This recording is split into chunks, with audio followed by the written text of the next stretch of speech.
Sodexo est un acteur incontournable de la restauration collective aujourd'hui et nous avons de grandes obligations vis-à-vis de nos partenaires, de nos clients, de nos équipes, à la fois d'un point de vue économique, environnemental et sociétal.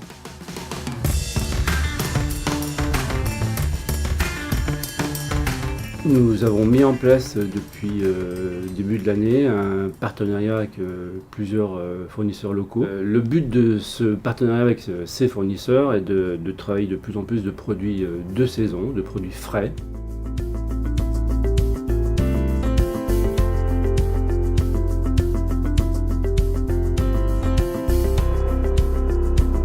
On était présent au départ de l'aventure de Saveurs du Coin en 2006. Et puis on a transformé l'essai, c'est devenu périn. Et au fil du temps, Saveurs du Coin a pris de l'ampleur avec la création d'un magasin en nom propre. Et puis après, c'est diversifié, notamment en commercialisant auprès de la restauration à domicile.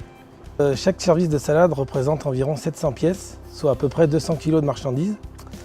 L'atelier Tokessence transforme ce produit à partir d'un produit brut, ce qui est assez remarquable quand on imagine tout le travail que ça peut représenter pour amener une salade préparée dans l'assiette. Le monde de la restauration collective et le monde paysan, c'était deux mondes qui ne se connaissaient pas il y a encore une dizaine d'années. Donc Bureau aujourd'hui, c'est une SIC, donc une société coopérative d'intérêt collectif, qui regroupe une cinquantaine de producteurs. Nous, en tant que producteurs, aujourd'hui, on a besoin notamment d'un maximum d'anticipation. On travaille sur des produits frais, donc avec l'idée de pouvoir fournir à la restauration collective l'intégralité d'un menu 100% bio.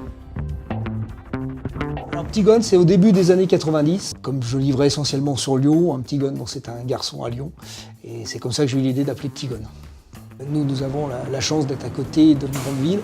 On recherche de notre côté également à promouvoir nos produits, à valoriser nos produits avec des gens comme Sodexo en filière courte.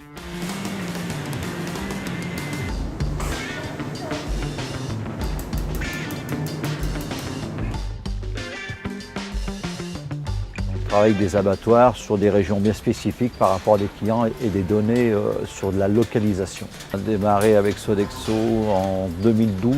On s'est appuyé sur la démarche Agriculture Rhône-Alpes. Au niveau de l'abattage, on garantit une viande née en France, élevée en région Rhône-Alpes et abattue et transformée en région Rhône-Alpes. Alors donc la Banque alimentaire du Rhône, c'est une entité qui est basée à Dessines. On collecte un peu plus de 5000 tonnes de denrées alimentaires par an. Sodexo nous a amené 4500 kg de produits. C'est l'équivalent de 9000 repas. Il faut savoir aussi qu'avec Sodexo, on a mené un partenariat avec l'OL et on récupère les marchandises les lendemains de match que l'on distribue immédiatement. Pour nous, c'est important de travailler sur ces partenariats avec des sociétés comme la vôtre qui sont très attentives à la fois à la lutte contre le gaspillage alimentaire et au bien-être qu'on peut apporter à nos bénéficiaires. Je retravaille toutes les recettes. Là, je suis en train de tester un cake poire-chocolat justement pour une production complète qui va être à venir sur le mois de février. La diététicienne me propose des menus. On regarde ensemble la faisabilité en production. Tous les fruits qui ne sont pas vendus sur les étalages peuvent être mis en compote. C'est ce qu'on appelle les fruits moches. Donc nous on s'en sert, les fruits et les légumes moches, pour faire les purées et les compotes maison pour les bébés. On va pouvoir travailler effectivement sur la question de l'emploi, la question effectivement de l'accompagnement professionnel, en prenant en compte les réalités de territoire. Donc ça, c'est intéressant effectivement que Sodexo ait cette compréhension aussi de ces différences en fait, parce qu'effectivement, il y a un gros travail qui se fait et quand l'entreprise a aussi une volonté, je dirais, d'ouvrir ses portes et de regarder nos salariés bénéficiaires différemment, on arrive souvent à faire de très belles choses.